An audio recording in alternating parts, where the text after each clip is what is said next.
हाय, hello, नमस्कार. तर स्वागत आहे तुमचं माझ्या नवीन एका ब्लॉगमध्ये.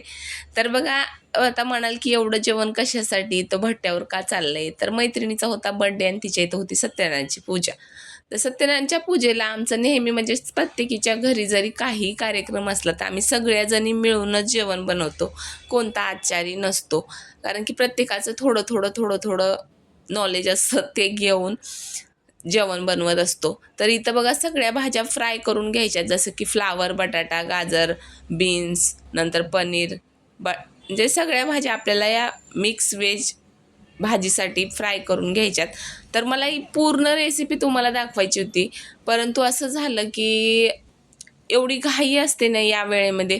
म्हणजे एका साईडला डाळ चालू असते, एका साईडला भाजी चालू असते, एका साईडला चपात्या म्हणजे पुऱ्या चालू असतात. मग असं करता करताना प्रत्येकजणी म्हणजे वेगवेगळं करत राहतात. तर दोघीजणी तिघीजणी भाजी करतायत, तर दोघीजणी डाळ बनवतील, तर चौघी पाचजणी पुऱ्या लाटतील. मग असं चालू असतं. त्यामुळे मग मला शूट व्यवस्थित घेता आलं नाही. तर बघा असं छान नंतर आधी बटाटा फ्राय करून घेतला, त्यानंतर गाजर टाकला.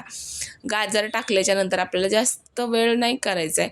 त्यानंतर बघा दुसऱ्या भट्ट्यावरती भाजी चालू होती. म्हणजे मी फ्राय करत होती भाजीचं सामग्री, तर दुसऱ्या भट्ट्यावरती लगेच पातेलं ठेवून भाजी करायला घेतली. तिने तेल टाकलं, अद्रक लसूणची पेस्ट टाकली, ती छान फ्राय झाली.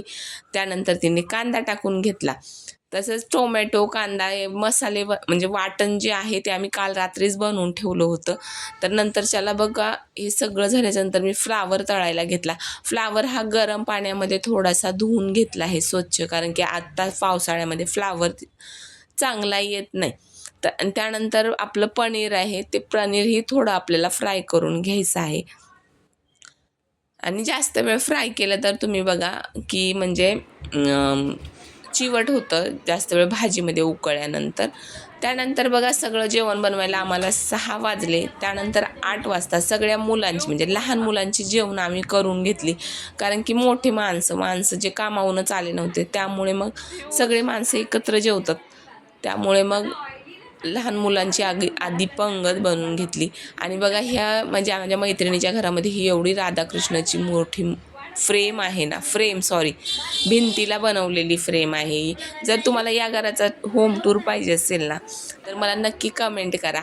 त्यानंतर बघा अशी छान तिची सत्यनारायणची पूजा ही सकाळी लवकरच झाली होती आणि मन खूप प्रसन्न वाटत होतं.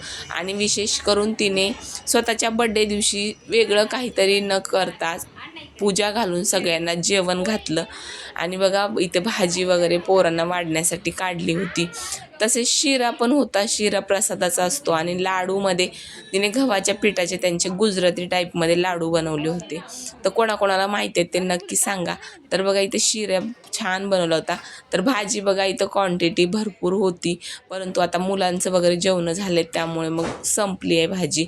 त्यानंतर मोठ्या पातेल्यामध्येच बघा आम्ही भात पण लावला होता. तर 50 माणसांच्या जेवणासाठी निदान 2.5 किलो भात पुरेसा होतो. त्यानंतर डाळ बनवली होती.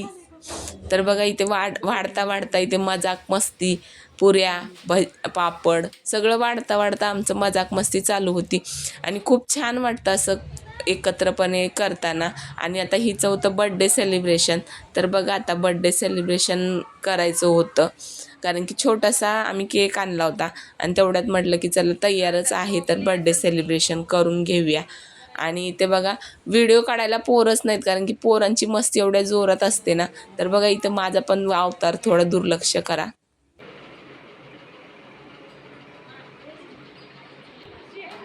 Birthday to you, happy birthday to you, happy birthday dear bhabhi, happy birthday to you.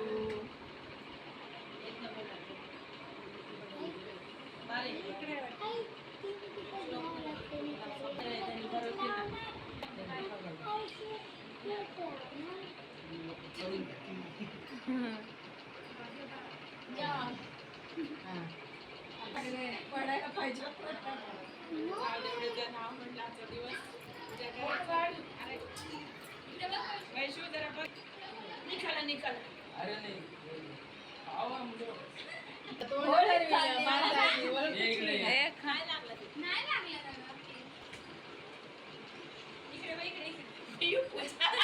Pooja